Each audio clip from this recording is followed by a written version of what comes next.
500 का कितना परसेंट 400 है? 500 का कितना परसेंट 400 है? तो इस तरह से इसका अब परसेंट निकालना होगा।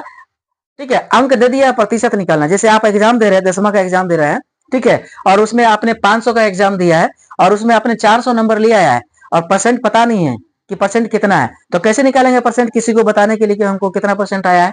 तो इसके लिए क्या करेंगे, ध्यान देना है। यहाँ पे टोटल अंक कितना है? 500 है। तो टोटल अंक को यहाँ पे हल करने का तरीका देख लीजिए।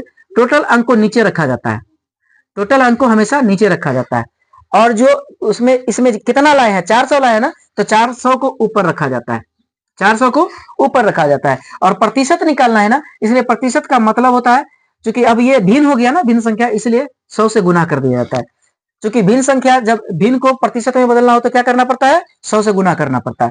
तो यहाँ पर देख लेंगे, काट भी सकते हैं आप, चाहे तो ऐसे ऐसे काट सकते हैं, डबल जीरो से डबल जीरो कैंसिल हो गया। अब यहाँ पे काट सकते हैं, 5 8 40 हो गया, यानी यहाँ पे 8 है और ये जीरो, एक जीरो बच गया, 8 पे जीरो बच गया, 80%। ये जो 100 लिखे थे ये प्रतिशत का लिखे थे। ठीक है, इस तरह से लिख सकते हैं। ये तो हुआ शॉर्टकट ट्रिक। लेकिन लॉन्ग कट में क्या करेंगे, 500 का कितना प्रतिशत, यहाँ पे सवाल लिख देते हैं, कितना प्रतिशत, कितना प्रतिशत 400 है। तो इस तरह से कैसे बनाएंगे, कितना की जगह पे पता नहीं है, जहां पता नहीं है वहां पे x मान सकते हैं। तो यहाँ पे लिख सकते हैं, माना, यहाँ पे लिख सकते हैं, माना 500 का x% 400 है ना, 400 है। तो इस तरह से कैसे बनाएंगे, यहाँ पे इसको ऐसे प्रश्नानुसार ऐसे बना सकते हैं। प्रश्न को हल करने के लिए प्रश्न से ऐसे कर सकते हैं, 500 का x%, और कितना दिया हुआ है, 400 दिया हुआ है, 400 को बराबर के उधर रख दीजिए। ठीक है, सवाल सॉल्व करने का तरीका सिखा रहे हैं।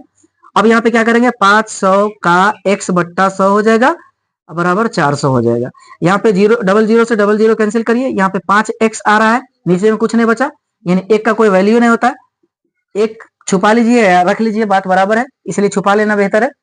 5x बराबर आ रहा है 400, इसलिए अब काटना है तो 5 8 40 कट रहा है, x बराबर आ रहा है 80। यहाँ पे भी इस तरीके से बेसिक लेवल से भी आपको सॉल्यूशन करना सिखा रहा है, जो कि ये बच्चे लोगों को जरूरत है सीखना, क्योंकि उसको एग्जाम में नंबर अटेंड करना पड़ता है, गेन करना पड़ता है।